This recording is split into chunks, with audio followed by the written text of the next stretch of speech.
राम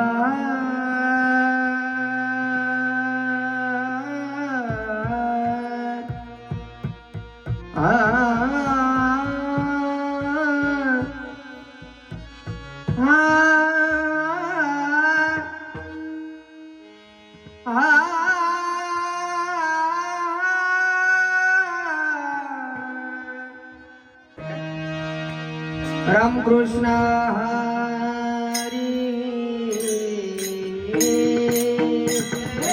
राम कृष्ण हरी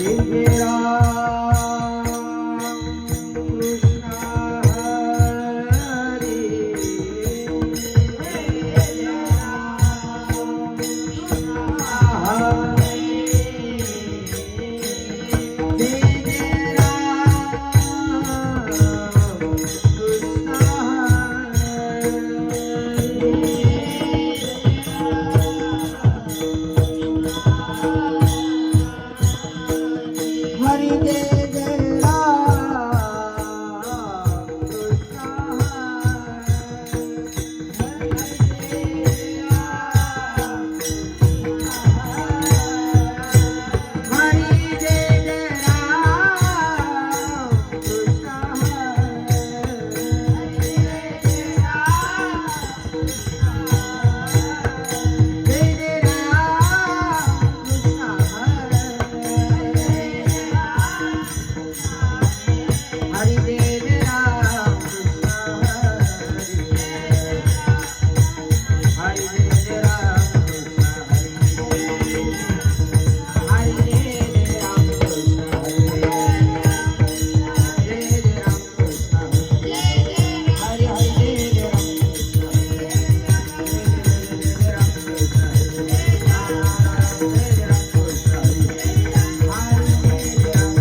हरी जय जय रामकृष्ण हरी हरी जय जय रामकृष्ण जय जय जय जय रामकृष्ण राम राम राम राम जय जय रामकृष्ण जय जय जय जय रामकृष्ण हरी जय जय रामकृष्ण हरी जय जय रामकृष्ण जय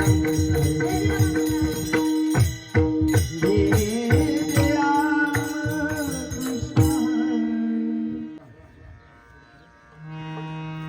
रूप पाहता लोचने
हरी जय राम कृष्ण हरी जय राम कृष्ण जय राम कृष्ण हरी जय राम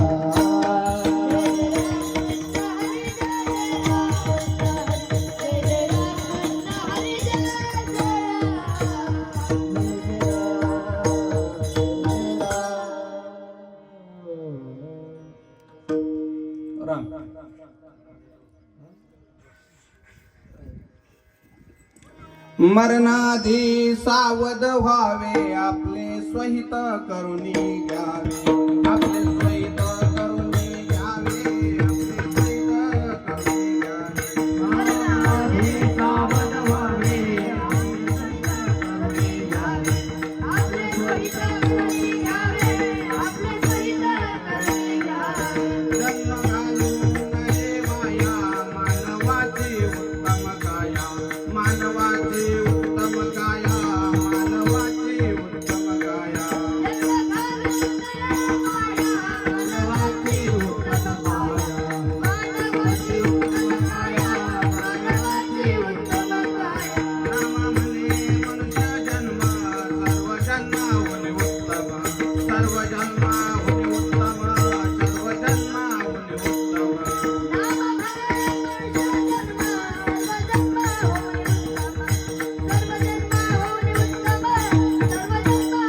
जन्म घालून नये वाया जन्म घालून नये वाया जन्म घालून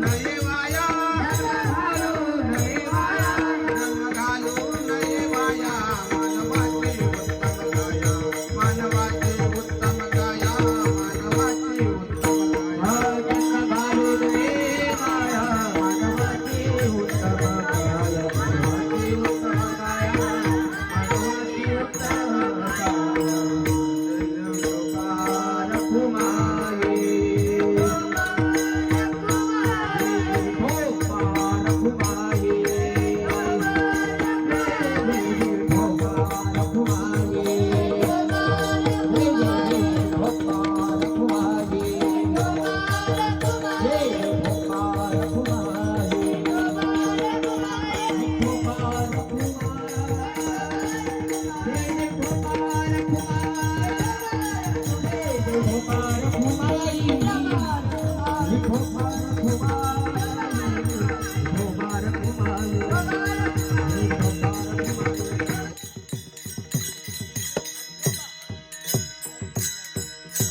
व्हावे आपले सहित करुणी ठावे जन्म घालू नये वाया मानवाची उत्तम काया नामा म्हणे मनुष्य जन्म सर्व जन्माहून उत्तम जन्म घालू नये वाया मानवाची उत्तम काया नमो विठ्ठला राजया पांडुरंगा नमो रुक्मिणी माऊली ज्ञान गंगा नमो पुंडलिका नमो चंद्रभागा नमस्कार माझा रुक्मिणी पांडुरंगा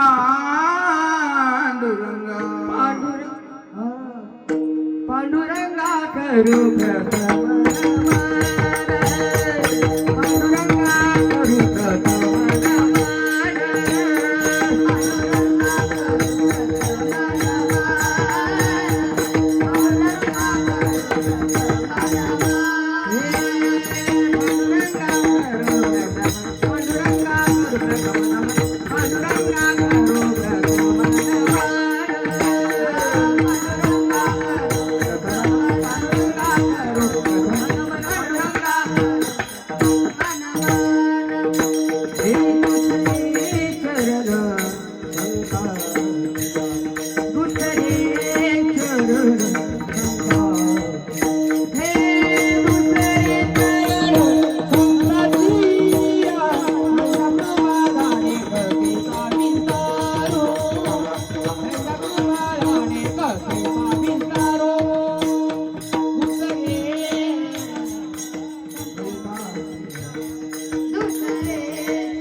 कीर्तनकार सांगतात त्यांच्या कृपादानाने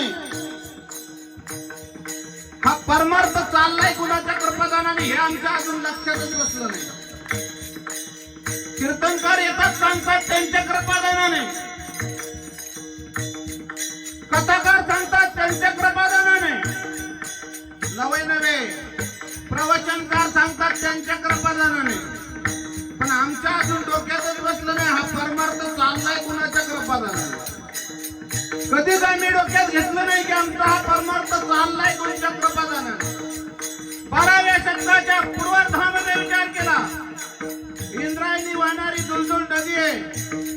नदीच्या तीरावर असणाऱ्या सिद्धेश्वर नावाचं बेट आणि त्या सिद्धेश्वर नावाच्या बेटावर एक भक्तीने जन्म घेतला आणि विठ्ठल रुक्मिणीच्या पोटी ज्ञानदादा जन्माला आला. माऊली जन्माला आले इंद्रायणीच्या तीरावर. त्याच माऊलीने 16व्या वर्षी कितव्या वर्षी 16व्या वर्षी ज्ञानेश्वरी सारखा ग्रंथ लिहिला. गीतेसारखा असणारा ग्रंथ मराठीमध्ये करून ज्ञानेश्वरी सारखा ग्रंथ आपल्या पुढे ठेवला. कितव्या वर्षी 16व्या वर्षी. पण तो ग्रंथ लिहिला कोणी अजूनही आमच्या माथ्यात बसला नाही. मेलेल्या मूर्त्याने लिहिलाय तो ग्रंथ. कोणी लिहिलाय ऐकताय ना. तो ज्ञानेश्वरी सारखा ग्रंथ एका मूर्त्याने लिहिलाय चित्तानंद बाबांनी आणि तो ग्रंथ आपल्या सेवेसाठी माऊलींनी दिला. या महाराष्ट्रात राहतोय आपण, ज्या भूमीमध्ये राहतोय, ज्या पावन भूमीमध्ये आपण राहतोय, त्या भूमीमध्ये जर ज्ञानेश्वर महाराजांनी लिहिलेल्या ग्रंथाची एक ओवी पाठ नसेल तर आपल्याला जगण्याचा अधिकारच नाही. महाराज काय जगण्याचा अधिकार आहे. अरे मेलेल्या मूर्त्याने ज्ञानेश्वरी लिहावी आणि जिवंत माणसाने एक ओवी सुद्धा नाही अनुभवावी. पण त्या माऊलीने ज्ञानेश्वरी लिहिली. नुसती ज्ञानेश्वरी नाही लिहिली, चांगदेव 65 लिहिली, अमृत अनुभव लिहिला. माऊलींनी अमृत अनुभव लिहिला. तरी आपल्या डोक्यात बसलं नाही. मग माऊलींना वाटलं याच्या अगोदर काहीतरी करावं म्हणून माऊलीने 28 चरणाचं हरिपाठ तुमच्या सेवेसाठी काढला. आणि हरिपाठही जर वाचायला वेळ नसेल, हरिपाठ वाचायला जर वेळ नसेल तर रामकृष्ण हर म्हणायला तरी वेळ असावी ना. अरे त्या माऊलीचे हाल काय थोडे केले की या धर्म मार्गाने भरपूर हाल केले महाराज. त्या ज्ञानेश्वर माऊलींना ज्या इंद्रायणीच्या तीरावर जन्म झाला, त्या इंद्रायणीच्या तीरावर त्या इंद्रायणीमध्ये माझ्या माऊलीला स्नान करून दिलं नाही या धर्म मार्तंडाने. अरे माऊलींनी जर भिक्षा मागितली, ऐका, माऊलींनी जर भिक्षा मागितली ना, त्या भिक्षामध्ये माती शेण टाकलं जायचं महाराज, माती शेण. तरी माझ्या माऊलीने अमृतासारखे अनुभव आपल्याला दिले, अमृतासारखी शिकवण आपल्याला दिली. आपले 16 वर्षाचे काय करतात थोडस बघा. बघा आपले 16 वर्षाचे कुठे आहेत. ज्या माऊलींनी 16व्या वर्षी ज्ञानेश्वरी लिहिली ना, ते ज्ञानेश्वरी वाचतात का कुठंतरी मोबाईल खेळतात. आपल्या 16 वर्षाचे एकदा लक्ष द्या. म्हणून मी 1 नंबरला नाव घेईन त्या असणाऱ्या माऊलींचं. त्याच्यानंतर 12व्या शतकानंतर या असणाऱ्या भूमीमध्ये अंधकार पसरला आणि पुन्हा गंडेद्वारे चालू झाले. रस्त्यावर असणाऱ्या दगडाला सेंदूर भासला जायचा आणि त्याला देव समजला जायचा. कुठंतरी एखाद्या बोकडे गेलं जायचं, त्याचे गंडाद्वारे गळ्यात घातला जायचा, त्याला देव समजला जायचा. एवढ्या जनता नाही थांबली आपली, एवढ्या नाही थांबली आपली जनता. त्यांनी सांगितलं ना 4 पायाचं, तर तो 4 पायाचं कापलं त्यांनी. त्याच्यावर नाही थांबली. त्याने सांगितलं ना 2 पायाचं लागल, 2 पायाचं कापलं. आणि एवढ्यावर नाही सांगितलं, काही ठिकाणी नर बक्षण द्यायला सांगितलं या धर्म मार्गाने. पुन्हा अंधकार पसरला.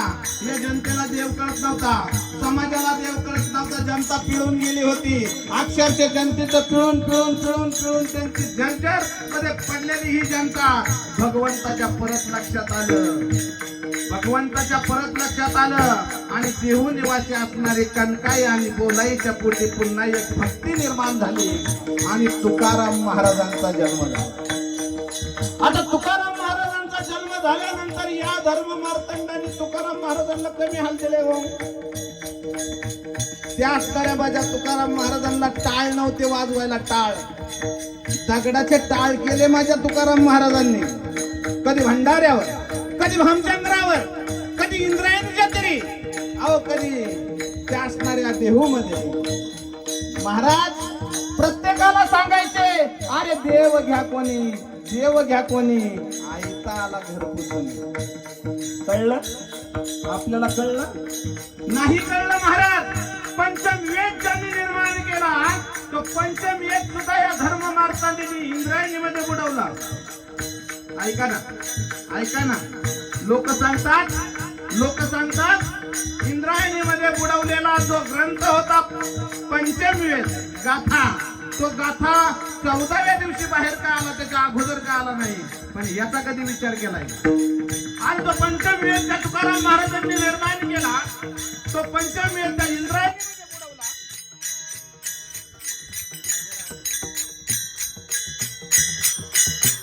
पंचमवेद त्या इंद्रायणीमध्ये बुडवला. त्या इंद्रायणी 13 दिवस त्या पंचमवेदाचं पारायण केलं महाराज. हे आमच्या अजून डोक्यात बसलं नाही, हे अजून आमच्या डोक्यात बसलं नाही. त्या इंद्रायणीने 13 दिवस त्या पंचमवेदाचं पारायण केलं आणि 14व्या दिवशी तो पंचमवेद आहे तसा तुकाराम महाराजांना आणून दिला. तेवढ्या जनता थांबली नाही महाराज. तुकाराम महाराजांच्या तोंडाला काळं फासलं, तुकाराम महाराजांच्या तोंडाला काळं फासलं. एवढ्याही जनता थांबली नाही ते दावा. तुकाराम महाराजांच्या गळ्यात चपलांचा हार घातला, याच्यावरही जनता थांबली नाही. तुकाराम महाराजांना काठीच्या फासाने, कांदीच्या फांद्याने मारलं महाराज. तरी तुकाराम महाराज सांगायचे, बोराडे महाराज, देव घ्या कोणी, देव घ्या कोणी. अरे आईचा आला घर. भाग्य महाराज आपण या भूमीमध्ये जन्माला आलोय. जर पाकिस्तानी युरोपियन मध्ये जन्माला आलो असतो तर हे भाग्य आपल्या पदरात पडलं नसतं. आपण या भूमीमध्ये जन्माला आलोय म्हणून 2 नंबरला नाव घेईन मी जगद्गुरु तुकाराम महाराजांचं. याच पिरियडला मोगलांनी एवढा अत्याचार माजवला होता. भर दिवसा बापा देखत विकीला उचललं जायचं, तिच्यावर अत्याचार व्हायचा. भर दिवसा नवऱ्या देखत बायकोला उचललं जायचं, त्याच्यावर अत्याचार व्हायचा. अरे भावा देखत बहिणीवर अत्याचार व्हायचा, नवऱ्या देखत बायकोवर अत्याचार व्हायचा, बापा देखत मुलीवर अत्याचार व्हायचा. हे मात्र माझ्या जिजाऊला नाही देखवलं, हे माझ्या जिजाऊला नाही देखवलं. आणि जिजाऊ मातेने भवानीपाशी याचना केली, हे जगदंबे, माझ्या पोटी एखादा पुत्र जन्माला घाल तो या महाराष्ट्राचा भगवा ध्वजा फडकत ठेवी. अरे असा पुत्र देई गुंडा, त्याचा तिन्ही लोकी झेंडा. आणि म्हणून त्या जिजाऊने असणाऱ्या शिवनेरीवर 19 फेब्रुवारीला महाराज एक शक्तीला जन्म दिला आणि छत्रपती शिवाजी महाराजांचा जन्म झाला. म्हणून मी 3 नंबरला नाव घेईन छत्रपती शिवाजी महाराजांचं, त्यांच्या कृपादानाने.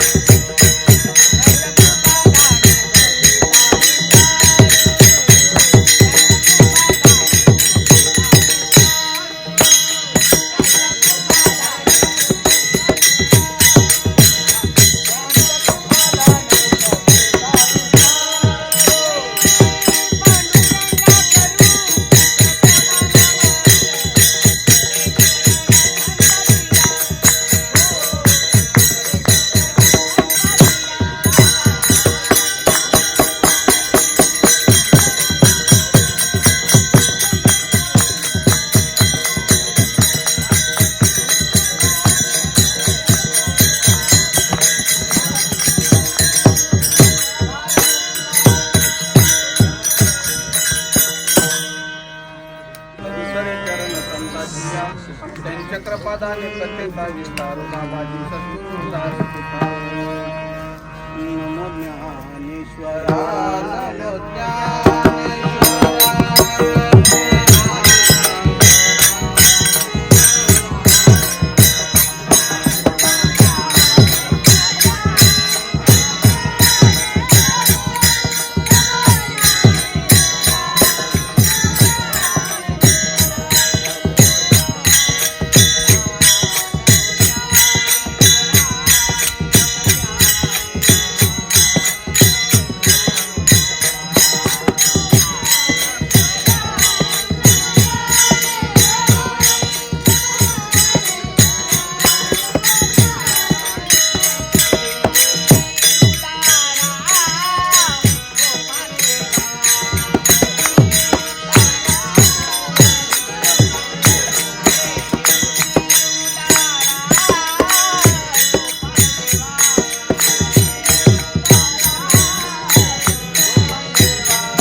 गुरु साक्षात परब्रह्म तस्मै श्री गुरुवे नमः. जयांच्या संगती विराग झाला मनोदरीचा जडभास गेला. साक्षात परमात्मा मज भेटविला. विसरू कसा मी श्रीपाद पादुकांना, विसरू कसा मी रामदास पादुकांना. आता वैवाचित पावनाती भासती पंचानना तया श्रोत्याची आचरणी जाण साष्टांग नमन करीत असो. वाते उशीत पावन ती प्रत्यक्षा मनिंद्रिया समान तयाची आचरणी जाण साष्टांग नमन करीत असो. आता साष्टांग हे करी दंडवत साशांग हे करी दंडवत साशांग हे करी दंडवत साशांग हे करी दंडवत साशांग हे करी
वर्ष श्राद्धांच्या निमित्ताने आपण एकत्र आलेलो आहोत. ज्यांचं आज वर्ष श्राद्ध आहे ते आदरणीय कैलासवासी वसंत नाना उर्फ पुनाजी गव्हाणे आमचे मामा यांचं आज प्रथम वर्ष श्राद्ध.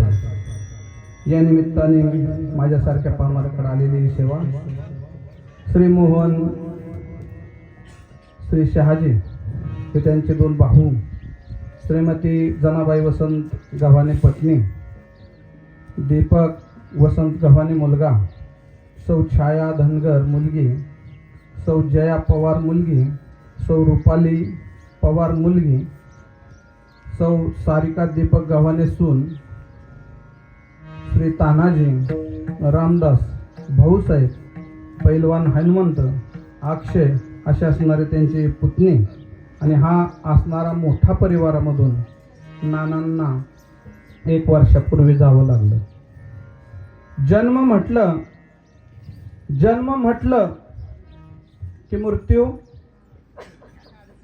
निश्चित. जो जन्माला आलाय तो एक दिवस जाणार आहे. ज्याचा जन्म झालाय तो एक दिवस जाणार आहे. जो खाटेवर आलाय तो ताटेवर जाणार आहे. फक्त एवढंच करा जीवनामध्ये, आपण जन्माला आलोय ना मग कमीत कमी माणूस म्हणून जगावं. मानवाचा जन्म आपल्याला मिळालाय, किती भाग्यवान आहात आपण. आपल्याला मानवाचा जन्म मिळालाय. आणि मी नामदेव महाराजांचा अभंग याच्यासाठी घेतलाय, अरे मरणाआधी सावध व्हावे, मेल्यानंतर सावध होता येणार नाही. आतापर्यंत मेल्यानंतर कोण सावध झालंय? मरणाच्या अगोदर सावध व्हायचे. आणि ते फक्त आणि फक्त मानवी देहातच असतं. दुसऱ्या देहात सावध होता येणार नाही. होता येईल का? येईल का होता? म्हणून आपण ज्या भूमीमध्ये जन्माला आलोय, ज्या पवित्र राष्ट्रामध्ये जन्माला आलोय, ज्या पवित्र असणाऱ्या कुळीमध्ये जन्माला आलोय ना, मग आपल्या जीवनाचं सार्थक करून घ्यायचं. आपण आहे तोपर्यंत. गेल्यानंतर सार्थक होणार नाही. जयाच्या श्री रंग केशरी शोभे, तुझा पांढरा पाहताच चित्त लोभे, तिचा हिरवा शांती देई मनाला, नमस्कार माझा त्या तिरंगी ध्वजाला, नमस्कार माझा त्या तिरंगी ध्वजाला, नमस्कार माझा त्या तिरंगी ध्वजाला. भारत माता की जय, भारत माता की जय, भारत माता की जय. इकडे टोल नाका आहे का? अरे ज्या भूमीमध्ये जन्माला आलोय, ज्या भूमीमध्ये खातोय, ज्या भूमीमध्ये झोपतोय, ज्या भूमीमध्ये आपलं दिनचर्या चालली, त्या भूमीच्या असणाऱ्या भारत मातेचं जय म्हणाय सुद्धा आपल्या तोंडातून निघत नाही. किती किती आपण येत. हा कधीतरी विचार करा जीवनाचा. आलाय हाय जीवन, पुन्हा मिळणार नाही. आता तरी सावध होय मुढा, होय मुढा, होय मुढा. संसार सोड पाण्याचा मुढा. संसार सोड पाण्याचा मुढा. संसार सोड पाण्याचा मुढा.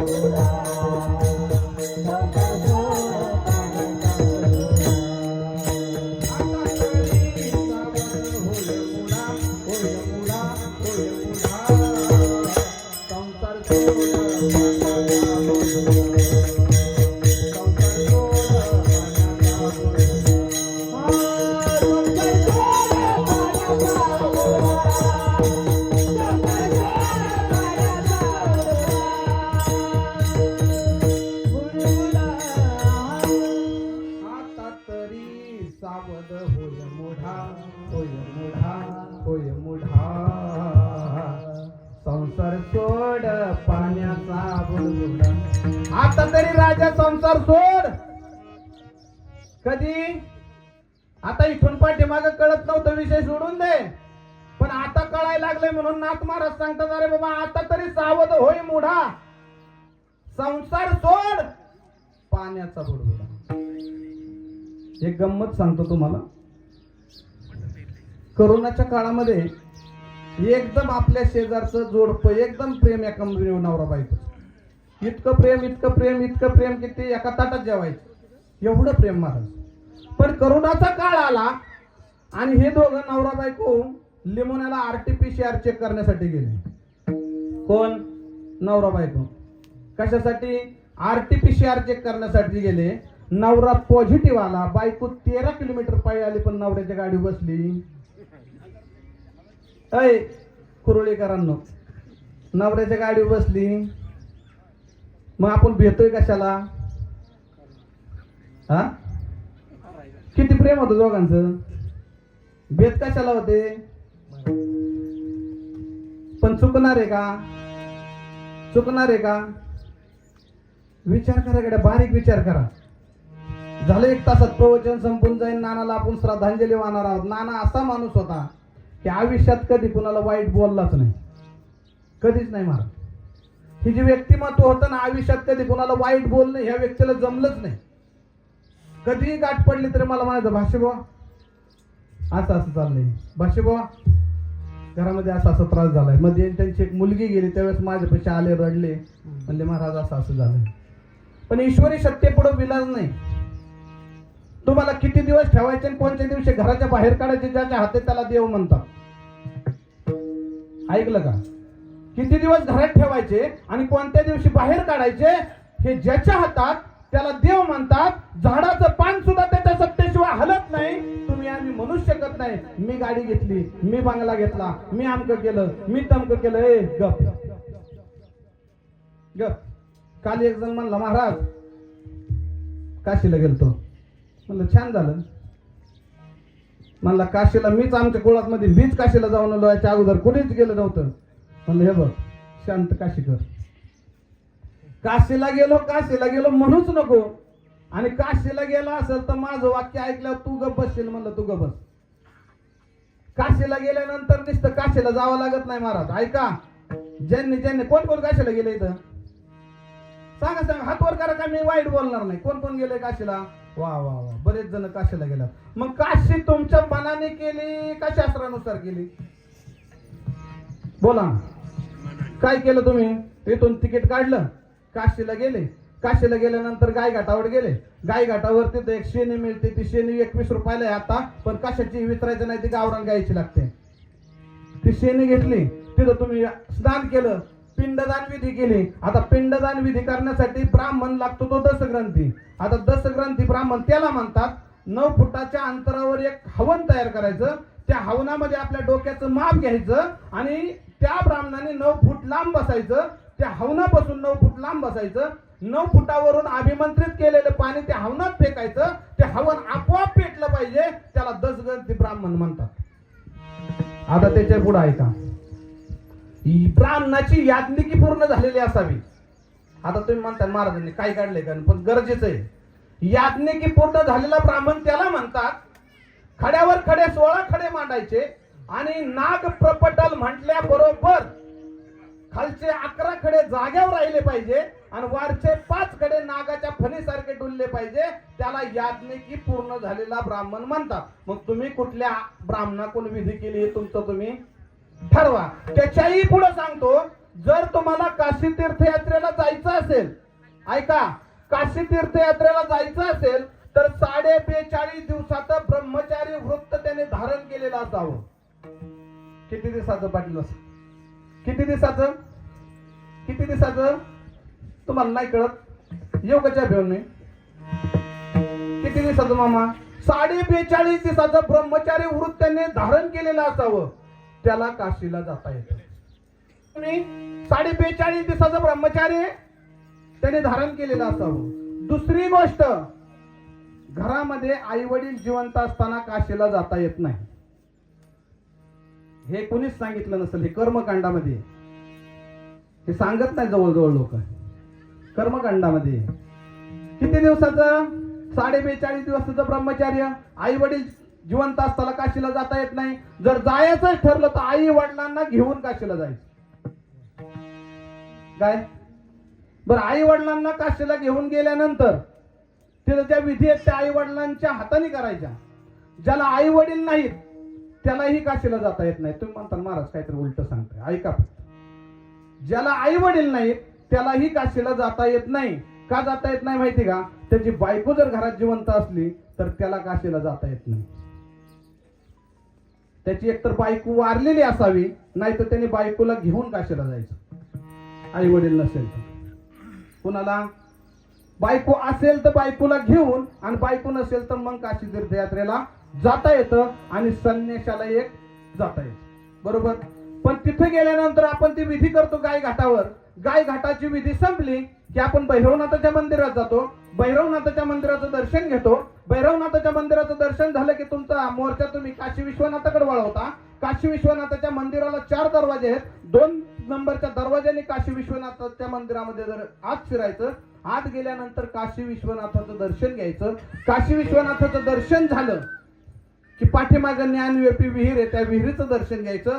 शेजारी मोठा नंदी आहे, त्या नंदीचं दर्शन घ्यायचं. त्याच्या पाठीमागे अन्नपूर्णा देवी, अन्नपूर्णा देवीचं दर्शन घ्यायचं. अन्नपूर्णा देवीचं दर्शन झाल्यानंतर 3 नंबरच्या दरवाजाने बाहेर पडायचं. बाहेर पडल्यानंतर खाली गंगेच्या कडाला यायचं. गंगेच्या कडाला आल्यानंतर घाटाने किंवा होडीने 1 किलोमीटर उरत्या प्रवाहाने कवडा मातेला जायचं. तिथं 10 रुपयाला 5 कवड्या मिळतात. त्या कवड्या घ्यायच्या, त्या कवडा मातेला व्हायचं. पुन्हा सोयीच्या प्रवाहाने खाली यायचं आणि संध्याकाळी त्या असणाऱ्या गंगेची पूजा करायची, आरती घ्यायची. आणि आरती झाल्यानंतर घरी येताना आपण कॅन मध्ये किंवा बॉटल मध्ये गंगेचं पाणी घेतो आणि घरी येतो. याच्याशिवाय आपण काय करतो? बोला बोला ना, काय केलं? एवढंच केलं ना तुम्ही? जेवढ्यांनी काशीला गेले तेवढं एवढंच केलंय ना. ही काशी तीर्थयात्रा मान्य नाही शास्त्राला. ऐका, ही काशी तीर्थयात्रा मान्य का नाही त्याचं सांगतो. 6 वेळा काशी विश्वनाथाचं दर्शन आणि 5 वेळा रामेश्वराचं दर्शन. काशी विश्वनाथाचं गंगेचं पाणी 5 वेळा रामेश्वराला नेऊन व्हायचं आणि रामेश्वराचा सेतू म्हणजे बारीक वाळू ती येऊन काशी विश्वनाथाला 5 वेळा व्हायची. म्हणजे 5 वेळा विश्वनाथ, काशी विश्वनाथ 6 वेळा आणि रामेश्वर 5 वेळा. हे एकंदरीत झालं तर एकदा दर्शन घेतलेल्याचं पुण्य मिळतं. किती? एवढं केल्यावर, एवढं केल्यानंतर किती वेळा दर्शन घेतलेलं पुण्य मिळतं? मग उगाच गावात येऊन म्हणायचं नाही मी काशी केली, मी काशी केली, गप काशी कर. उगाच काय डांगर पिठाचं गावात येऊन चौघ्या म्हणतात मी काशीला गेलो, मी काशीला गेलो. शास्त्राने केली का? नाही केली. दुसरं त्याच्या पुढे ऐकाय कुणीच सांगितलं नसल. त्या काशी विश्वनाथाला गेल्यानंतर तुम्ही जे पाणी आणता का, पाणी त्या गंगेचं, ते पाणी आणल्यानंतर त्या पाण्याचं तुम्ही घरी आल्यावर काय करता? गंगा पूजन. बरोबर ना? तुम्ही काय करता? तुम्ही केलं ना आल्याने गंगा पूजन. पण एक लक्षात ठेवा, त्या काशी विश्वनाथासाठी, काशीला मरण्यासाठी लोक जातात. कशासाठी? काशीला मरण्यासाठी लोक जातात आणि तिथे गेल्यावर जिवंत माघारी यायचं नसतं. काशीला गेल्यावर जिवंत माघारी यायचं नसतं. त्याचं कारण सांगतो. कारण काशी विश्वनाथच्या असणाऱ्या परिसरामध्ये जर तुम्ही गेले तरच तुम्हाला मोक्ष. कारण ज्या वेळेस तुम्ही त्या परिसरामध्ये आपला देह ठेवताल त्यावेळेस काशी विश्वेश्वर तुमच्या कानामध्ये तारक नावाचा मंत्राचा जाप करतो आणि त्या असणाऱ्या व्यक्तीला मोक्ष प्राप्त होतो. मग माणसं मरायसाठी जातात काशीहून माघारी यासाठी जात. काशीहून माघारी यासाठी जात यासाठी जात. मग तुम्ही कसे काय आले? बरं त्याच्याही पुढे आहे का? जे पाणी तुम्ही त्या गंगेचं आणता आणि घरी आल्यानंतर त्या 16व्या दिवशी 20व्या दिवशी काय असेल ते तुम्ही त्याचं गंगा पूजन करता, बरोबर ना? पण ते जे पाण्याची बॉटल तुम्ही भरून आणली त्या बॉटल मध्ये असंख्य जीवजंतू येतात पाण्यामध्ये. किती असंख्य. आणि ते तिथं मरण्यासाठी असणारे जीवजंतू तुम्ही उचलून आणता आणि घरी आणून मारता. तुम्ही पाप करता का पुण्य? बोला, तुम्ही पाप करता का पुण्य?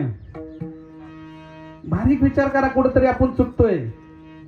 म्हणून मी मागाशी सांगितलं आता तरी सावध होय मुडा. कारण सावध व्हा, कळून घ्या दशक्रिया विधी का करायचा, वर्ष श्राद्ध का करायचं, कशासाठी करायचं हे सुद्धा लक्षात आलं पाहिजे आपल्या. वर्ष श्राद्ध का केलं जातं? का बापाने केलं म्हणजे आम्ही करतोय, आजोबांनी केलं म्हणून आम्ही घालतोय, पिछे से आये ना आगे ढकाय, मागून केलंय म्हणून आम्ही करतोय, माहित नाही काय करतोय म्हणून. याच्या अगोदर कोणी केलं होतं? कोणी केलं होतं याच्या अगोदर? माहित नाही म्हणा. अरे ज्या दिवशी आपल्या घरातून व्यक्ती जातो ना त्या दिवसानंतर 3 दिवस तो आत्मा आपल्या घरामध्ये असतो. किती दिवस? 3 दिवस.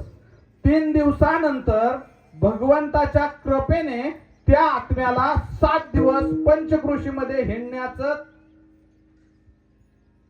ताकद प्राप्त होते. कोणत्या आत्म्याला? गेलेल्या व्यक्तीला 3 दिवस घरात, 7 दिवस घराच्या बाहेर. म्हणजे आपल्या पंचक्रोशीमध्ये कुठं पाहुणे असतील, कुठं मुली दिलेल्या असतील, कुठे आपले भाऊ असतील, कुठे बहिणी असतील, तिकडे तो आत्मा फिरून फिरून 10व्या दिवशी ज्या दिवशी आपण दशक्रिया विधी करतो त्या दिवशी त्या पिंडावर ब्राह्मणाच्या साहाय्याने फिरणारा आत्मा प्रस्थापित केला जातो. आणि त्या पिंडाला काक स्पर्श झाला की तुमचा आणि या असणाऱ्या परिवाराचा नातेसंबंध तुटला. तिथून पुढे त्या परिवाराचा तुमचा काही संबंध राहत नाही. आता वर्ष श्राद्ध का करायचं?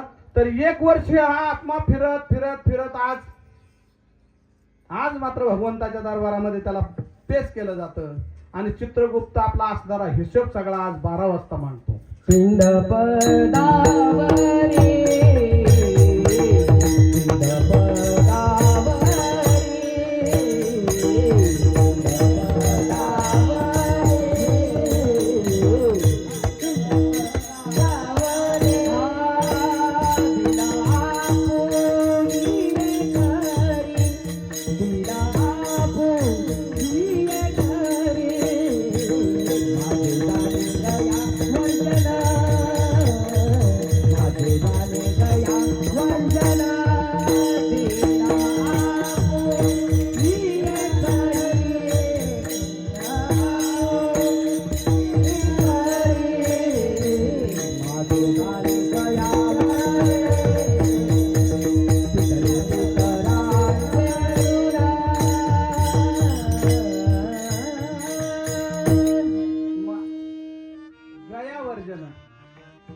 म्हणजे हा आत्मा आज वर्षाने आता तो कुठेतरी जन्म घेणार.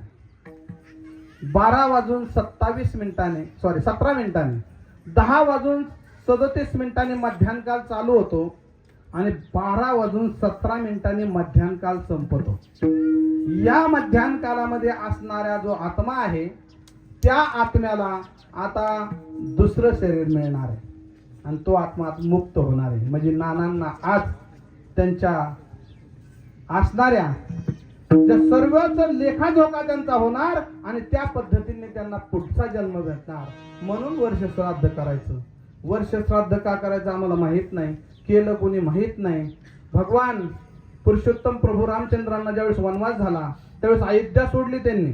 अयोध्या सोडल्यानंतर संघ सीतामाई आणि लक्ष्मण भैया होते आणि येऊन ते चित्रकूटला पोहोचले. पाठीमागून भरत शत्रुघ्न पादुका घेऊन निघाले आणि त्या चित्रकूटमध्ये आले. चित्रकूटमध्ये आल्यानंतर पाठीमाग त्यांच्या वडिलांनी देह ठेवला, म्हणजे दशरथ राजाने देह ठेवला. हे त्यांना कळालं. कळाल्यानंतर तिथं आत्री अनुसयाचं एक मोठं मंदिर आहे. तिथं एक त्या गुफेमध्ये असणाऱ्या आत्री अनुसयांना त्यांनी विचारलं की आमच्या वडिलाच्या नावाने पिंडदान करता येईल का. चित्रकूटमध्ये मंदाकिनी नावाच्या त्या असणाऱ्या तीरावर, मंदाकिनी नदीच्या तीरावर भगवान पुरुषोत्तम प्रभू रामचंद्र, लक्ष्मण भैया, भरत शत्रुघ्न यांनी पहिलं पिंडदान केलं. ते चित्रकूटमध्ये आपल्या वडिलाच्या नावाने तिथं दावा घातला. त्याच्यानंतर भरत शत्रुघ्न पाठीमागे अयोध्येला आले आणि पुरुषोत्तम प्रभू रामचंद्र पुढे निघून गेले. 6 महिने 5 दिवसाचा असणारा वनवास संपला आणि चित्रकूट महाराज त्यांनी सोडलं आणि पुढे 1 वर्षाला 1 दिवस कमी असताना ते गयेला पोहोचले. बिहारमध्ये असणाऱ्या गयेला पोहोचले आणि गयेला गेल्यानंतर तिथं साधू संतांना विचारलं, आमचा वडील गेल्या वर्षी वारलेत, त्यांच्या नावाने आम्हाला पिंडदान करता येईल का. तर तिथं पिंडदान करता येईल का असं म्हटल्यानंतर ते म्हणले तुमच्या वडिलाच्या नावाने तुम्हाला उद्या पिंडदान करता येईल. आणि पिंडदान करायचं ठरलं आणि पुरुषोत्तम प्रभू रामचंद्र आणि लक्ष्मण भैया सामुग्री आणण्यासाठी नगरात निघून गेले. त्या फाल्गू नदीच्या तीरेवर ब्रह्मान काका, सीतामाई हे 2 जण बसलेले होते. पण झालं असं की ज्या वेळेस हे नगरामध्ये साहित्य सामुग्री आणायला गेले होते त्यावेळेस त्या दशरथ राजाची छवी निर्माण झाली. कशाची? दशरथ राजाची. आणि दशरथ राजाने आवाज दिला, सुनबाई, ए सुनबाई, मला फार भूक लागली, काहीतरी खायला मिळेल का. खाली पडलेला पदर सीतामाईने डोक्यावर घेतला. तुम्ही ना घेऊ, सीतामाईचं सांगतो, तुम्ही राहू दे. खाली पडलेला पदर सीतामाईने डोक्यावर घेतला आणि पाठीमाग पाहिलं, आवाज मामोजीचा दिसतोय. आणि त्या असणार दशरथ राजाची छवी निर्माण झाली होती. आणि त्या छवीमध्ये दशरथ राजांनी सांगितलं, सुनबाई, मला फार भूक लागली, खाण्यासाठी काही दे. पण त्यावेळेस सांगितलं प्रभू रामचंद्र आणि लक्ष्मण भैयांनी ती सामुग्री आणण्यासाठी ते नगरामध्ये गेल्यात. आता तुम्हाला ते व्यवस्थेवर थांबावं लागेल. सीतामाईला सांगितलं दशरथ राजांनी की आता मला थांबता येणार नाही, काहीतरी खायला पोट द्या, मला वेळ नाही, माझ्या पोटाला भूक लागली, मला जावं लागेल. मग सीतामाईने काय केलं, त्या फल्गू नदीतल्या असणाऱ्या बारीक वाळूचे 2 गोळे केले आणि ते गोळे त्या असणाऱ्या दशरथ राजाला दिले. दशरथ राजा निघून गेले. पण झाली गंमत काय आहे का? गंमत झाली काय आहे का? त्याच्यानंतर 15-20 मिनिटांनी ज्यावेळेस प्रभू रामचंद्र आणि लक्ष्मण भैया सामुग्री घेऊन आले त्यावेळेस झालेला वृत्तांत सीतामाईने प्रभू रामचंद्राला आणि लक्ष्मण भैयाला सांगितला. मला सांगा, एखाद्याचा बाप आलाय आणि तो पोरांना न भेटता गेलाय, पोरांना किती खरं वाटेल? बोला, किती खरं वाटेल? सीतामाईने सांगितलं प्रभू रामचंद्राच्या चेहऱ्यावर हास्य होतं, पण लक्ष्मण भैया थोडा तापट स्वभावाचा होता. तो म्हटला, आमचे वडील आले आणि आम्हाला न भेटता गेले, झालंच कसं, याला पुरावा काय? सीतामाईने फल्गू नदीला विचारलं, माई, तुझ्याच पात्राचे 2 गोळे दिले, तू तरी सांग ना, तू तरी सांग ना. दशरथ राजा आले होते, त्यांना 2 वाळूचे गोळे दिले. आता ती फल्गू नदी तिथं खोटं बोलली. ती म्हटली, मी वाहण्यात मग्न होते, मी पाहिलं.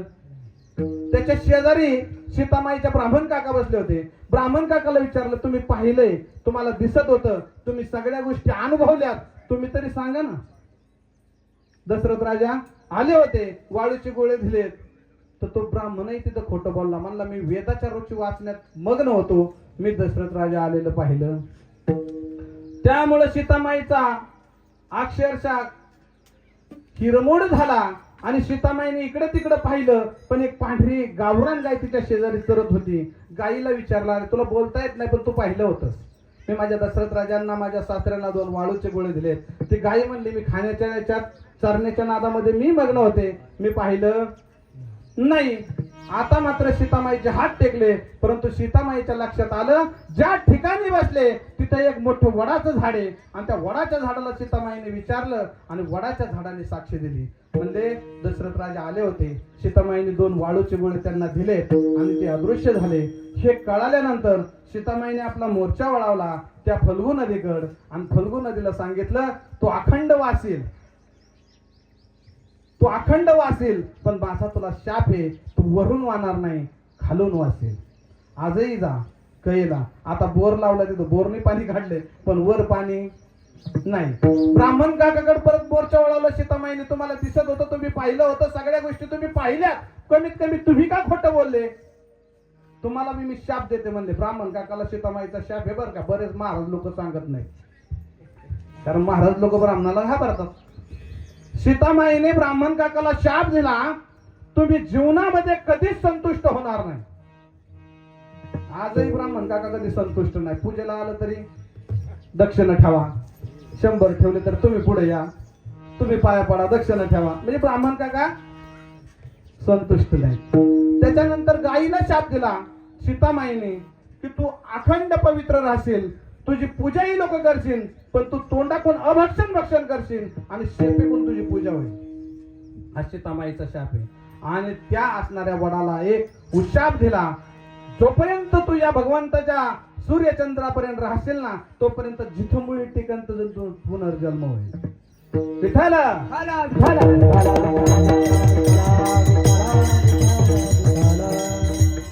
म्हणून जीवनामध्ये का गोष्टी का करायच्या, गोष्टी कशा करायच्या, ह्या मात्र लक्षात घ्या, थोड्या तरी लक्षात घ्या. कारण जीवन जगत असताना इतकं सुंदर जीवन मिळालंय ना आपल्याला, इतकं सुंदर जीवन. एक उदाहरण सांग का, इथं बसणारे सगळे 7 दिवसात मारणार आहेत.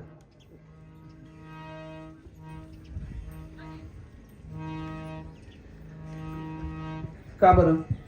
तुम्ही म्हणले असतील कशाला बोलवलाय आपल्या जातीचा, दुसराच बोलवायचा. हे सरळ म्हणतो 7 दिवसात मारणार आहे. इथं बसणारे सगळे 7 दिवसात मारणार आहेत माझ्या सहित. नाही सोमवारी गेला तर मंगळवारी, नाही मंगळवार बुधवार गुरुवार शुक्रवार वाचला तर शनिवारी, आणि शनिवारी थांबला तर रविवारी. 7 दिवसाच्या वर 8वा दिवस तुमच्यासाठी तयार झालेला.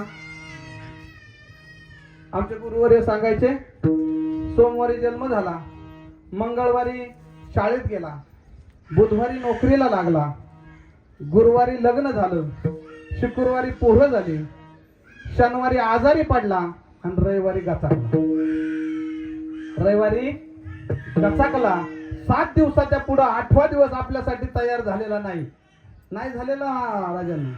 2 दिवसाच्या दुनियेत तू पाहुणा, बोल गर्वाचे बोलू नको रे कुणा. 2 दिवसाच्या दुनियेत तू पाहुणा, बोल गर्वाचे बोलू नको रे कुणा. सूर्य पहाटेचा संध्याकाळी मावळे, खेळ परमेश्वराचा जगा वेगळा. ते सोडून तू अहमपणा, बोल गर्वाचे बोलू नको रे कुणा. 2 दिवसाच्या दुनियेत तू पाहुणा, बोल गर्वाचे बोलू नको रे कुणा. किती दिवसाचं? 2च दिवसाचं जीवन आहे आपलं. कशासाठी गर्व करायचं? अरे कालची जमीन आपल्या नावावर नव्हती, ती आज आपल्या नावावर आहे. आज 13व्या नंतर ती दुसऱ्या कोणाची तरी नावावर होणार. काल त्याला कुणीतरी मालक होता, आज तुम्ही मालक आहात, उद्या दुसरा कोणीतरी असेल. जी संपत्ती त्याच्यासाठी कमवून ठेवली ना, ती आता तुमच्या नावावर असेल, पण 13व्या नंतर ती संपत्ती सुद्धा दुसऱ्याच्या नावावर होणार. कशासाठी अभिमान करताय?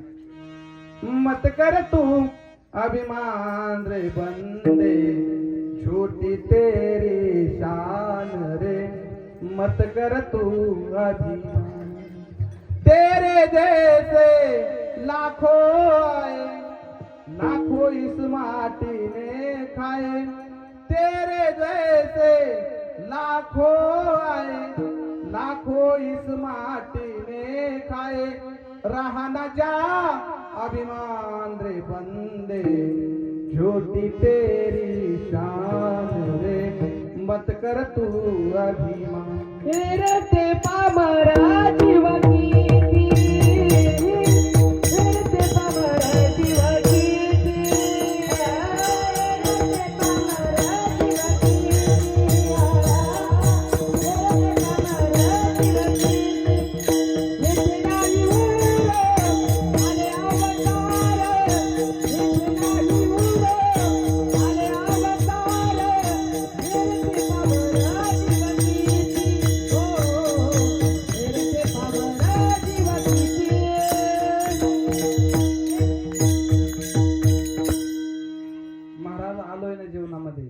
चांगला देह मिळालाय आपला, आनंद लुटून घ्या, संसारामध्ये राहा, चांगल्या पद्धतीचा संसार करा. अरे पाण्यामध्ये होडी पाहिली असेल ना, पाण्यामधली होडी सगळ्यांनी पाहिली ना, पण पाण्यामध्ये होडी असते का होडीमध्ये पाणी असतं सांगा मला? पाण्यामध्ये होडी, होडीमध्ये पाणी, आणि जर होडीमध्ये पाणी आलं तर काय होईल? बुडेल, बरोबर. तसंच संसारामध्ये राहायचंय, संसार भरपूर चांगला करायचा आहे, पण संसाराला चिटकून नाही राहायचं महाराज. संसाराला चिटकून म्हणजे मरण्याच्या अगोदर सावध होता, मेल्यानंतर सावध होता येणार नाही. संसारी असावे नसुनी असावे, भजन करावे वेळोवेळा, भजन करावे वेळोवेळा. संसारी असावे नसुनी असावे, भजन करावे वेळोवेळा,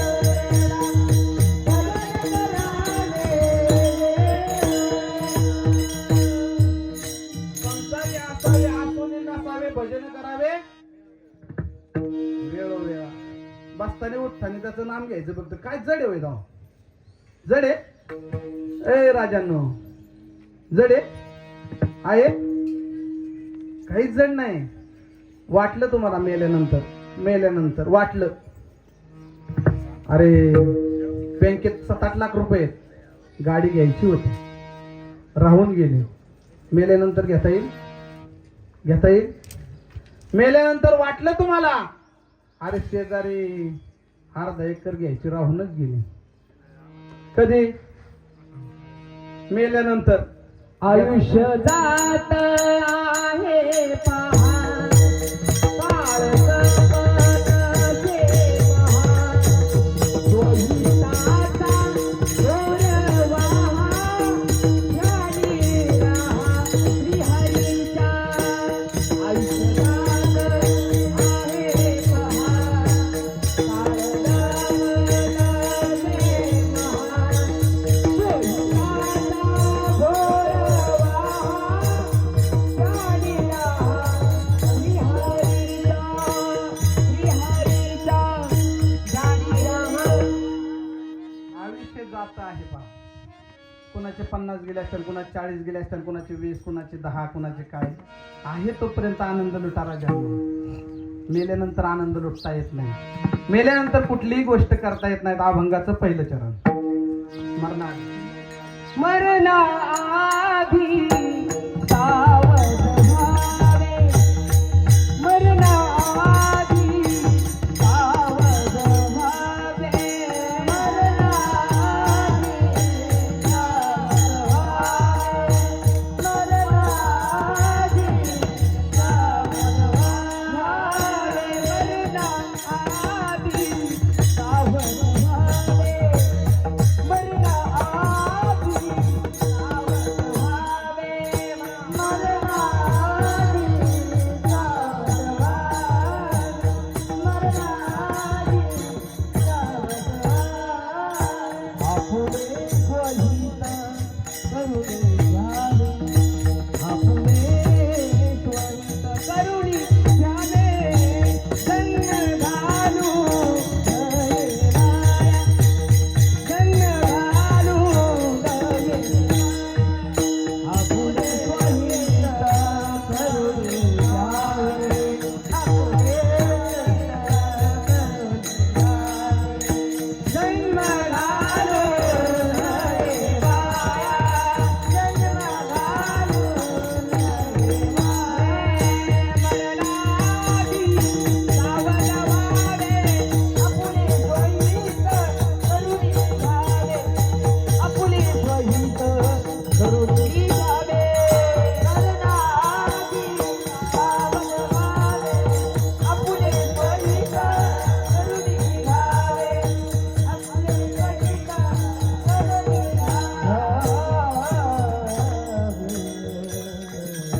मरणाआधी सावध व्हावे, आपले सोहित करून घ्या. आहे तोपर्यंत जीवनाचं कल्याण करून घ्या राजांनो. गेल्यानंतर कल्याण होणार नाही, गेल्यानंतर कल्याण करता येणार नाही. आणि सोडून द्या रुसवा फुगवा सगळ्यांसंग. कुणासंग रुसताय? अरे एक दिवस सुद्धा तुमच्या ताब्यात नाही. घेतलेला श्वास बाहेर जाईल का नाही याची गॅरंटी तुमच्या हातामध्ये नाही. कशासाठी अभिमान गर्व करता? आणि देवाला रुसू नका. देवावर प्रत्येक जण म्हणतात, देवा गुडघे जायला नव्हते पाहिजे, देवा कंबर जायला नव्हते पाहिजे, देवा मनका जायला नव्हता पाहिजे, देवा नवऱ्याने प्यायला नव्हतं पाहिजे. काही गरज नाही म्हणण्याची. अहो आतापर्यंत जे शरीर मिळालंय चौगले साहेब, आतापर्यंत जे मिळालंय 40 वर्ष 30 वर्ष 50 वर्ष आपण जगलोय. अरे त्याचा अभिमान माना ना कधीतरी की आतापर्यंत त्याने चांगलं ठेवलंय.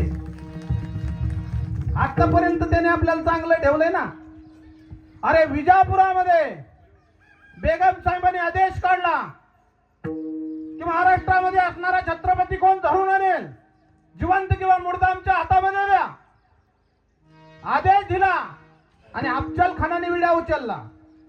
मैं ले आऊंगा शिवाजी को, आणि विडा उचलला. विजापुरामध्ये 30,000 सैन्य घेऊन अफजल खान निघालाय छत्रपती शिवाजी महाराजांना मारण्यासाठी, महाराष्ट्राचं दैवत संपवण्यासाठी निघालाय विजापूरवरून. पण विजापूरवरून डायरेक्ट पुण्याला न येता इतका हुशार होता अफजल खान, एवढा बुद्धीने चातुर होता की अफजल खानाने आडव्या आलेल्या 63 बायका मारून विहिरीमध्ये टाकल्या. त्या विहिरीचं नाव आहे खुनबावडे. एवढ्यावर अफजल खान थांबला नाही. 30,000 सैन्य घेऊन निघाला, पण झेंड्याचा हत्ती त्याचा मरण पावला. झेंड्याचा हत्ती मरण पावला तरी अफजल खान मागे फिरला नाही. अफजल खान चालत राहिला. पण अफजल खानाने पुण्याकडनं येता, डायरेक्ट पुण्याकडनं येता विजापूरवरून तुळजापूरला आला. येताना सैन्य किती होतं? 30,000 सैन्य घेऊन अफजल खान आला होता. तुळजापुरामध्ये आल्यानंतर नंगानाच चालू केला. भवानीच्या मूर्तीला हात घातला, भवानीची मूर्ती उचलली, सुत्तीने तोडली आणि जात्यावर दळली. आणि ते असणाऱ्या जात्यावर दळलेलं त्या मूर्तीचं पीठ अख्ख्या तुळजामध्ये पूरमध्ये पसरवून दिलं. एवढंच केलं नाही अफजल खानाने, गाय कापली महाराज तिथं. नंगानाच चालू केला तरी शिवाजी बाहेर येत नाही, म्हणून त्याने आपला परत मोर्चा वळवला आणि तो मोर्चा पंढरपूरमध्ये आणला. पंढरपूर मधले असणारे जी आपले सेवक होते त्यांनी अगोदरच पंढरपूर मधली मूर्ती लपवली होती, नाही तर ती ही मूर्ती फोडली गेली असती. बडव्यांनी ती मूर्ती त्यावेळेस लपवली. त्या चंद्रभागेवर दर दिवसा गाय कापली जायची. अरे भर दिवसा नंगानाच केला जायचा. पण एक लक्षात ठेवा, अफजल खान विजापूरवरून निघाला होता 30,000 सैन्य घेऊन, पण पंढरपूर मध्ये आल्यानंतर 1,00,000 सैन्य झालं होतं. हे सैन्य कोणाचं?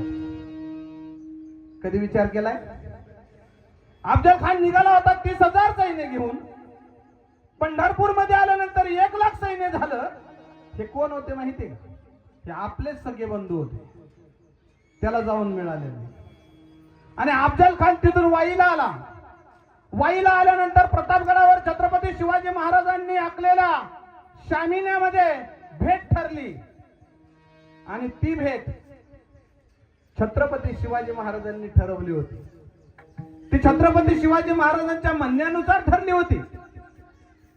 भेट होणार होती, पण छत्रपती शिवाजी महाराज एवढे तरबेज होते, एवढे तरबेज होते, त्यांनी पत्र लिहिलं होतं खानाला. खान साहेब, आपण माझ्या वडिलाच्या ठिकाणी, म्हणजे तुम्ही माझे काका लागतात, तुम्ही विजापूरवरून आलात, तुम्ही वाईमध्ये मुक्काम ठोकला, पण ऐका ना, माझी फार चुकी झाली, मी तुम्हाला भरपूर घाबरतो. कोण म्हणतंय? छत्रपती शिवाजी महाराज त्या पत्रामध्ये बोलतात, मी भरपूर घाबरतो, तुमच्या पुढे येण्याची माझी ताकद नाही. तुम्हीच एक काम करा ना, तुम्हीच थोडं वर या आणि प्रतापगडाच्या पायथ्याशी आपण भेट ठरवूया. पण येताना सैन्य आणू नका, मला तुमच्या सैन्याची लय भीती वाटते. कोण म्हणतंय? छत्रपती शिवाजी महाराज म्हणतोय. आता अफजल खानाला वाटलं इतका दंगानाच करीत आलोय, छत्रपती शिवाजी महाराज बाहेर निघाला नाही, कमीत कमी आता आपल्याला जायला काय हरकत आहे का? आणि ठरली. छत्रपती शिवाजी महाराजांनी 10 सैनिक संघ घेतले. संभाजी कावजी कोंडाळकर असला शूर होता, गोरखदादा असला शूर होता. पहार जर धरली ना, पहार तर 4चा आकडा करणारा संभाजी कवजी कोंडाळकर होता. एवढंच नव्हे, जीवा महाला होता. जीवा महाला कशासाठी होता माहितीये? दानपट्ट्यामध्ये 1 नंबर असणारा जीवा महाला होता. आणि त्या जीवा महालाला छत्रपती शिवाजी महाराजांनी सांगितलं, त्या असणाऱ्या सेवकाला सांगितलं, मी ज्यावेळेस सामिनामध्ये जाईल ना, खानाच्या आणि माझी भेट होईल, त्यावेळेस तू लक्ष देऊ नकोस. तू लक्ष देऊ नकोस. तू फक्त सय्यद बंडा बघ, त्याच्यावर लक्ष ठेव. छत्रपती शिवाजी महाराजाचं बारकाई किती होती पहा. संघ संभाजी कवजी कोंडाळकर होता. त्याला सांगितलं तू शामियानाच्या बाहेर उभं राहायचं. यदा कदाचित अफजल खान माझ्या हातून सुटलास तर तू त्याला बाहेर कापायचं. हे सांगून ठेवलं होतं संभाजी कवजी कोंढाळकरांना. आणि आतमध्ये सांगितलं होतं की सय्यद बंडाला कुणाला सांगितलं होतं? कुणाला सांगितलं होतं? हा, कुणाला सांगितलं होतं? वा, असं ऐकणारे पाहिजे. जीवा महालाला सांगितलं होतं की तू फक्त सय्यद बंडा सांभाळायचा. ठरलं गेलं. 8 सेवक पाठीमाग 2 फक्त छत्रपती शिवाजी महाराजांच्या संघ. आणि प्रतापगडावरून 12:35 शिवाजी महाराजांनी गड सोडला. किती वाजून? बरे 12:35 वेळ का? कशासाठी? छत्रपती शिवाजी महाराजांची एवढी नीती भारी होती. छत्रपती शिवाजी महाराज वरून जर निघाले तर जर खालून खानाने पाहिलं तर सूर्याची किरण त्याच्या डोळ्यात शिरावी, त्याला वरच काही दिसू नये. आणि छत्रपती शिवाजी महाराज ज्यावेळेस खाली उतरतील त्यावेळेस 12:30च्या दरम्यानमध्ये खाली काय हालचाल चालली ती महाराजांना व्यवस्थित दिसावी, ही महाराजांची नीती. महाराज वरून निघाले 12:35 खानाच्या शामियानामध्ये येऊन पोचले 2 वाजता. आणि 2 वाजता ज्यावेळेस खानाच्या समोर आले ना, त्यावेळेस खानाने सांगितलं, आओ शिवाजी. आणि छत्रपती शिवाजी महाराज 5.5 फुटाचे पुढे गेले. 6.5 फुटाचा असणारा हा अफजल खान हात फैलावले. शिवाजी महाराज पुढे गेले. शिवाजी महाराजांना मिठी मारली. मिठी जशी मारली तसा शिवाजी महाराजांचा असणारी मान बगल्यात दाबली गेली. आणि छत्रपती शिवाजी महाराजांच्या वर या असणाऱ्या खानाने काढलेली कटर पाठीमागून घातली. परंतु कटर घातल्यानंतर जसं टरटरा अंगार का फाटला, पण चिलकत असल्यामुळे छत्रपती शिवाजी महाराजांचा काहीच झालं नाही. आणि त्या क्षणामध्ये छत्रपती शिवाजी महाराजांनी हाताचे विचवे काढले आणि खानाच्या पोटात घुसावले आणि तेराळ बाहेर पडला. दगा करत तो असणारा खान पळायला लागला. पळत असताना खान सय्यद बंडाने पाहिला. सय्यद बंडाने तसा त्या असणारा हातामधला जो पट्टा होता त्या पट्टा शिवाजी महाराजांवर टाकला, पण शिवा महाराजांनी त्याचा हात वरच्या वर उडवला. हे पाहत होता कोण? हे पाहत होता का? संभाजी कवजी कोंढाळकर. संभाजी कवजी कोंढाळकरांनी पाहिले, अरे भोळ्यांची लोक असणाऱ्या त्या खानाला घेऊन निघाले. आणि संभाजी कवजी कोंढाळकर मोठ्या वाघासारखी धाप टाकली आणि असणाऱ्या त्या भोळ्यांचे पाय तोडले आणि त्या असणाऱ्या खानाची गर्दन कापली आणि छत्रपतींना दाखवायला घेऊन गेला. महाराज, असं धैर्य असावं. जीवनामध्ये जगत असताना असं जगावं. जीवनामध्ये राहत असताना असं राहावं. छत्रपती शिवाजी महाराजांसारखं आपण जीवन जगतो. अरे मला एक मी प्रत्येक वेळेस सांगतो, ज्या ठिकाणी तुम्ही बाहेर निघालाय ना, ज्या ठिकाणी तुम्ही बाहेर निघाला ना, 4 लोकांनी तुमच्या संग चालावं. जर तुम्ही गाडीवर चालला असेल तर 4 लोकांनी रामराम करावा. ज्या ठिकाणी बसले असताना 4 लोकांनी बसावं. आणि ज्या दिवशी जाताना वकील साहेब, त्या दिवशी आपल्यासाठी दुसऱ्याच्या डोळ्यातून 2 टिपके पाणी निघावं. अहो, तुमचं जीवन सफल झालं. जीवन सफल झालं. नीतू मानके नाव ऐकून का कोणी? नीतू मानके, डॉक्टर नीतू मानके, प्रसिद्ध नीतू मानके सर्जन, हृदय सर्जन. नीतू मानके 10,000च्या वर नीतू मानकेनी हृदय सर्जरी केल्या होत्या. किती हजाराच्या वर? 10,000च्या वर. आणि एक दिवस नीतू मानके म्हटलं बायकोला, बायको डॉक्टर होती, भूल तज्ञ, तिचं नाव होतं अलका मानके. आणि अलकाला म्हणला, अलका मला कधीतरी यदा कदाचित जर हार्ट अटॅकचा झटका आला तर काय करशील तू? बायकोला हे देखावलं नाही, बायकोने तोंडावर हात ठेवला म्हणले असे अभद्रावाने काय बोलताय? आय अलका, आपण डॉक्टर झालो आहोत, आपण डिग्र्या पास केल्यात, पण कुठल्या डिग्रीमध्ये असं लिहिलंय की डॉक्टरांना अटॅक येत नाही? कुठल्या डिग्रीमध्ये लिहिलंय? जर आलाच मला अटॅक तर काय करशील? अलकाने सांगितलं हसून, बोला ना काय करावं लागेल? माझी जर बायपास करायची ठरली ना तर अमक्या डॉक्टरांना बोलव. मला जर स्प्रिंग टाकायची ठरवली ना तर अमक्या डॉक्टरांना बोलव. आणि माझं हृदय बदलायचं ठरवलं तर बदलू नकोस. पण एक ऐक ना अलका, हे अलका एक ऐक ना, भूल द्यायला मात्र तूच पाहिजे. कोण सांगतंय?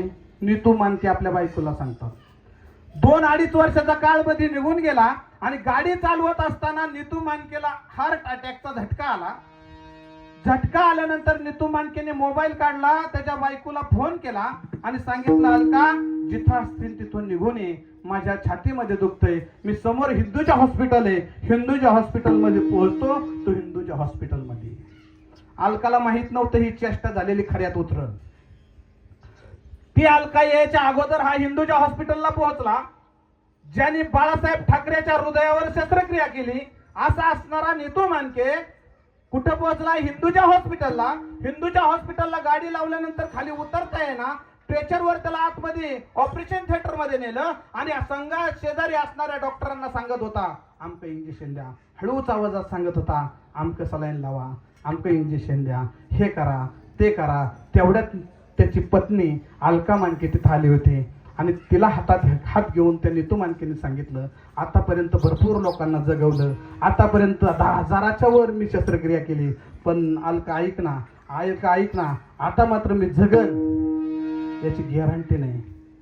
अलकाने सांगितलं काळजी करू नका, तुमचं लगेच ऑपरेशन होईल. अलकाने आतमध्ये घेतलं, भूल दिली, भूलही अलकाने दिली, लक्षात ठेवा. ऑपरेशन सक्सेस झालं, पण 3 दिवस तो असणारा नीतू मानके त्या आयसीयू मध्ये झुंज घेता होता. 3ऱ्या दिवशी अटॅकचा झटका आला आणि नीतू मानकेला त्याच खाटावर जावं लागलं. तुमचं आमचं काय सांगा ना? अभंगाचं दुसरं चरण. जन्म घालू नये बाया, जन्म घालू नये बाया, जन्म घालू नये बाया, जन्म घालू नये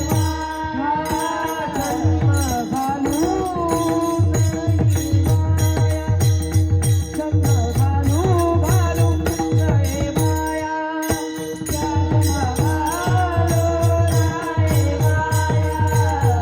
जन्म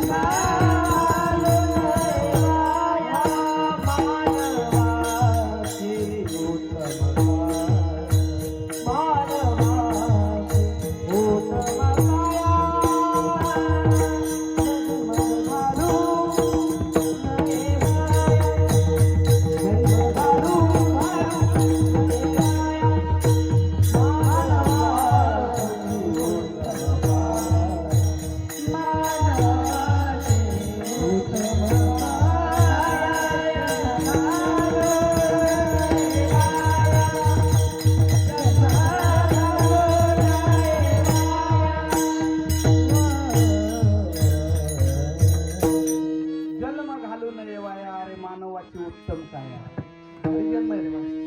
आणि मग शेवट तर शेवट हे जर नाही कळालं,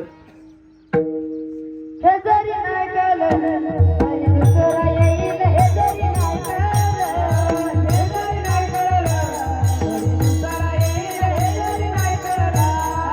सरतीचे वकिला आला बाजूला नाही, सरतीचे वकिला आला बाजूला नाही, सरतीचे वकिला आला बाजूला नाही, सरतीचे वकिला.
शेवट आपल्याला कोणी सोडवणार.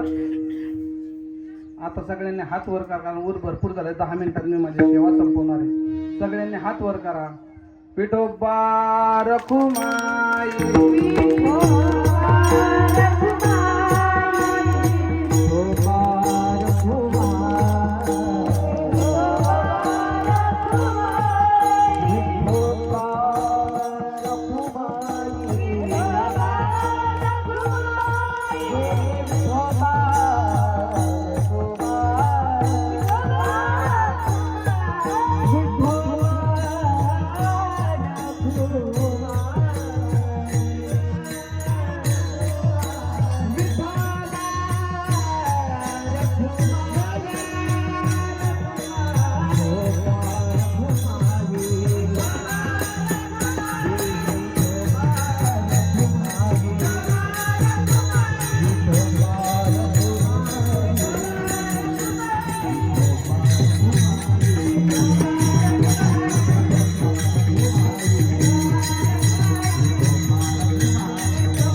आजच्या नानांचं वर्ष श्राद्ध आहे.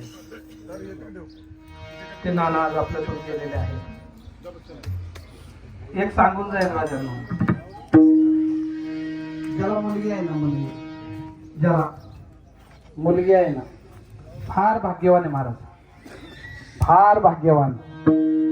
या जगामध्ये भाग्यवान कोणी असेल तर मी सांगतो, ज्याला मुलगी आहे तो भाग्यवान आहे.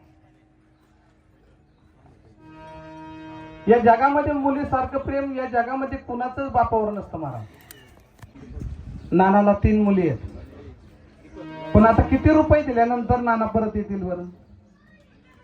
बोला ना, आज किती रुपये मोजल्यानंतर नाना परत येणार आहेत, नाना आपल्याला दिसणार आहेत? ज्या मुलांनी एवढा मोठा वर्ष श्राद्धाचा कार्यक्रम ठेवला, ज्या पहिलवान हनुमंतांनी मला फोन केला, महाराज तुमचंच कीर्तन ठेवायचं, आणि मी हनुमानला सांगितलं, भाग्य आहे माझं नानाच्या वर्ष श्राद्धाला कीर्तन असावं. आज नाना कुठेच दिसणार नाही महाराज. पैसा दिसेल, धन दिसेल, या जीवनामध्ये आज सगळं काही मिळेल, पण ऐका ना, ज्या लग्नामध्ये तुम्हाला वाट लावताना तो नाना जो रडला असेल ना, त्या नानांचं हृदय काय म्हणत असेल? ज्या 3 मुलींसाठी नाना रडत होते, नाना काय म्हणायचे, महाराज एकदा मुलींचं लग्न झालं ना मी मोकळा झालो बरं का. नाना रोज काबाड कष्ट करायचे, दररोज डबा. आमच्या इकडे असणाऱ्या शेलारांच्या इकडे कामाला नाना असायचे, आणि सेंटरिंग मध्ये नाना काम करायचे. कधी विचारा नानांना, नाना हसत बोलायचे माझ्याशी, म्हणायचे महाराज या 3 मुलींचं लग्न झालं ना, काही काळजी नाही राहणार मला. ऐका,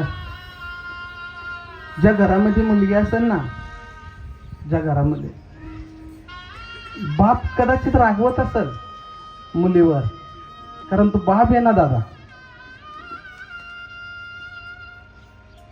छत्रपती शिवाजी महाराज मोठे कर्तबगार झाले, पण शहाजीराजांचं हातापायामध्ये दंड घालून घेणं हे मात्र महाराजांच्या लक्षात येत आलं नाही कधीच. तुम्ही जे मोठे होता ना, त्याच्या पाठीमागे आपल्या बापाचं कर्तृत्व असतं महाराज, बापाचं कर्तृत्व असतं. साने गुरुजींनी श्यामची आई लिहिली, श्यामचा बाप नाही लिहिला. बाप एवढा वाईट आहे गाव. पोरगा नोकरीला लागावा म्हणून आईने नवस करावा आणि पोरग नोकरीला लागल्यानंतर आईने समाजाला पेढे वाटावा. पण बापाची भूमिका आहे आतमध्ये कळूनच येत नाही. आपल्या मोठ्या मुलांनी शिक्षण करावं, आपल्या मुलीला चांगल्या पद्धतीने मालक मिळावा, हे मात्र रात्रंदिवस बाप करीत असतो. लग्न सोहळा चांगला करावा म्हणून आई हसत सगळ्यांना सांगत असते. पण त्या असणाऱ्या याह्याच्या आणि येहिनीच्या पाया पडणारा बाप मात्र कधी कोणाला दिसत नाही. त्या बापाने अंगा खांद्यावर वाढवलेले लेख 18 वर्ष झाल्यानंतर लोकांच्या ताब्यात देतोय महाराज. त्या बापाचं काळीज केवढं असेल, केवढं असेल काळीज त्या बापाचं. अरे खिशाचा पेन जर एखाद्याला काढून द्यायचा म्हटलं तर बाप 10 वेळा विचार करतो. खिशातून 10 रुपये एखाद्याला द्यायचा म्हटलं तर 10 वेळा विचार करणारा बाप आज 18 वर्षाची झालेली मुलगी जावयाच्या हातात सहज सुपून देतोय बाप. तो बाप असतो महाराज. आई बाळाला कडेवर घेते, झाडावरचे पक्षी दाखवेल, रोडवरच्या गाड्या दाखवेल, पण बाप तसं नाही करीत. बाप असणाऱ्या त्या मुलाला खांद्यावर घेतो आणि मला जिथपर्यंत दिसतं त्याच्या पुढं मुलाला दिसावं हा बाप प्रयत्न करत असतो. त्या बापाने मुलगी वाट लावावी, ढसा रडावं आणि वाट गेल्यावर लावल्यानंतर वर्षभर बापाला पैसेच फेडण्यात जातात. वर्षभर बापाला पैसे फेडण्यात जातात.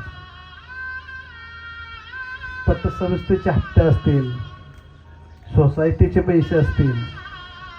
वर्ष होत आला, बापाला फोन आला, मार्च महिना आहे, सोसायटीचा हप्ता भरा. बापाने खिशाला हात लावला, खिशामध्ये 1000-2000 होते. पाहुण्या रावळ्याकडून गोळा केले आणि सोसायटीचा हप्ता भरला. हप्ता भरल्यानंतर बाप पायऱ्या खाली उतरत होता, तेवढ्याच खिशातला फोन वाजला आणि फोन वाजल्यावर कळलं फोन जावयाचा आहे. फोन उचलला आणि तिकडून आवाज आला, मामाजी तुम्ही आजोबा होणार आहे. काय आनंद त्या बापाला, मी आजोबा होणार आहे हे सांगण्यासाठी सायकलवर टांग मारली आणि तो बाप घरी निघाला.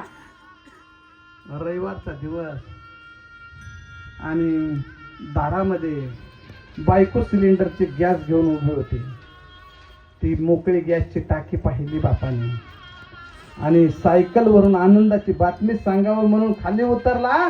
तिकडून बायकोने सांगितले, अहो गॅस संपलाय, 4 दिवस झालं. आज गाडी येते गावामध्ये, तेवढे सिलेंडर गॅस भरून आणा. त्या बापाने सांगितलं. एकदा त्या सिलेंडरच्या गॅसकडे पाहिलं, एकदा त्या लाकडाकडे पाहिलं आणि सांगितलं, जोपर्यंत आपली तारडी सुखरूप बाळांत होत नाही ना तोपर्यंत त्या लाकडामध्ये स्वयंपाक करायचा. तो बाप असतो महाराज. मुलगी घरी आली.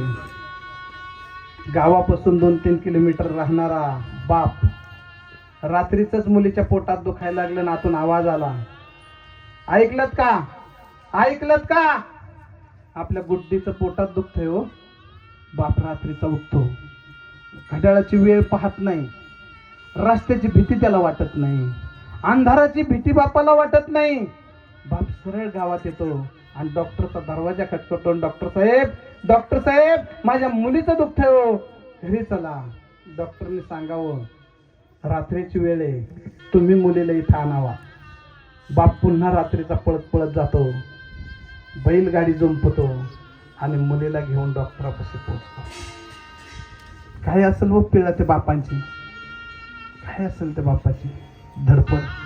ती मुलगी आणून डॉक्टरच्या आतमध्ये स्ट्रेचरवर आतमध्ये पाठवतो आणि आतमध्ये गेल्यानंतर ऑपरेशन थिएटरमध्ये 1-2 तासानंतर डॉक्टरने सांगावं, बाबा बाबा तुमच्या मुलीचं गर्भाशयातलं पाणी कमी झालंय, मुलगी पुढं हॉस्पिटलला हलवावं लागेल, इथं ऑपरेशन होणार नाही. बापाने खिशाला हात लावावं. खिशामध्ये 1,000-500 रुपये असावेत. रात्रीची वेळ, बापाने बाहेर निघावं दवाखान्याच्या, रस्त्यावरच्या काळ्या पिवळीला हात करावं, रिक्षा उभा असेल तर रिक्षाला हात करावं, त्याच्या पाया पडावं आणि त्याला मुलगी टाकून दवाखान्यात न्यावं. रात्रीचं त्या रिक्षावाल्याने त्या जीपवाल्याने जास्त पैसे घ्यावेत बापाकडून, बापाने ते पैसे देऊन टाकावेत आणि मुलीला हॉस्पिटलपर्यंत पोहोचवावं. हॉस्पिटलमध्ये नेल्यानंतर डॉक्टरांनी सांगावं, मुलीचं सिजर करावं लागेल, एक काम करा, 30,000 रुपये काउंटरला भरा. बापाच्या खिशात पैसे नसतात.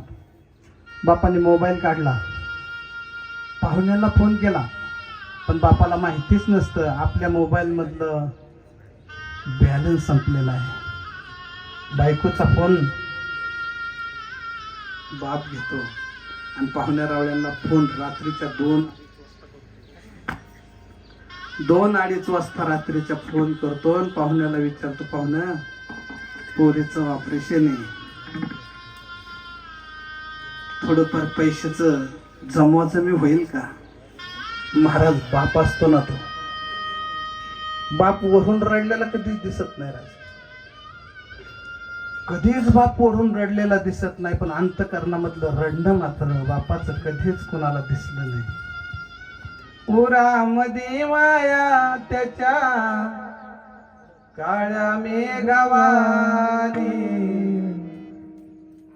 दाखविना कधी पुन्हा डोळ्यातल पाणी. जिजू जिजू संसाराचा गाणा हाकला, ओठामध्ये हसू जरी कनावाकला. घडीभर तू थांबल, ऐक त्याची धापर, लय अवघड हाय गड्या उमगाया बापर, उमगाया बापर. लय अवघड हाय गड्या उमगाया बापर, उमगाया बापर. लय अवघड असतो महाराज. जसं ढेकळावर पाणी पडावं ना, जसं ढेकळावर पाणी पडून ढेकळ विरघळून जावा ना, तसं बापाचं अंतकरण विरघळतं महाराज. म्हणून आहे तोपर्यंत त्या बापाची किंमत करा. बाप कष्टाचा काबाणी, शेतमाळ्यात राबूया. बाप कष्टाचा काबाणी, शेतमाळ्यात राबूया. बाकर पोरांना देऊन तांदूळ लागतोया. बाकर पोरांना देऊन तांदूळ लागतोया. कमीच वाटी बाटलेला सूर्य डोळ्यात ठेवलेला, कमीच वाटी बाटलेला सूर्य डोळ्यात ठेवलेला. माझ्या बापाच्या रोत्राला सदा पिगाळ जोडलेला, माझ्या बापाच्या रोत्राला सदा पिगाळ जोडलेला. आली जत्रा गावची, बाप जत्रात हिताईचा. आली जत्रा गावची, बाप जत्रात हिताईचा. उदार बाजार आपलं पोरांना नाही का, हे उदार बाजार आपलं पोरांना नाही का. तुला भेटत नव्हती दिस दिस घराला, तुला भेटत नव्हती दिस दिस घराला. पायरी घर जाण्यासाठी बाप गावात फिरला, पायरी घर जाण्यासाठी बाप गावात फिरला. आता कनवाळू बाप लग्न लेकीच करीना, आता कनवाळू बाप लग्न लेकीच करीना. डांगा डोंगा उठण्यासाठी शेत माझ्याला डांगा डोंगा हुंड्यासाठी असा कनवाळू बापू जेव्हा निघून या गेला असा कनवाळू बापू जेव्हा निघून या गेला एक कवन कुटुंबियाचा वनवासी झाला या कवन कुटुंबियाचा वनवासी झाला बापू कटाचा कावडी शेत मळ्यात राबतोया बापू कटाचा कावडी शेत मळ्यात राबतोया भाकर पोरांना देऊन कांद उसात टाकतोया भाकर पोरांना देऊन कांद उसात टाकतोया भाकर पोरांना देऊन कांद उसात टाकतोया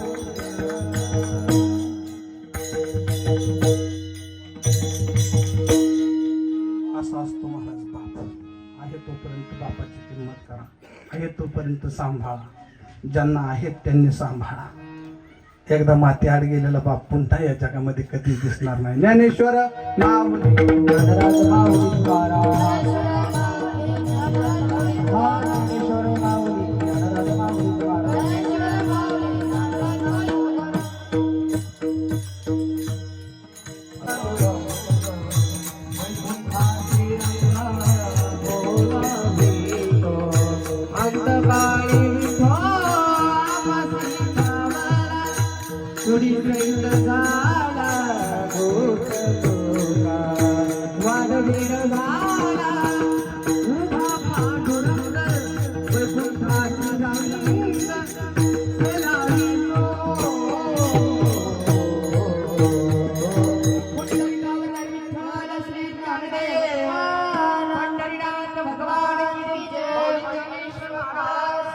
विठ्ठल जय जय विठ्ठल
तरी पाय पांडुरंगा या संतास नेहमी मदती हिची काही नाव देवा तुका म्हणे आता उदार तू होई मदती मी पायी संताची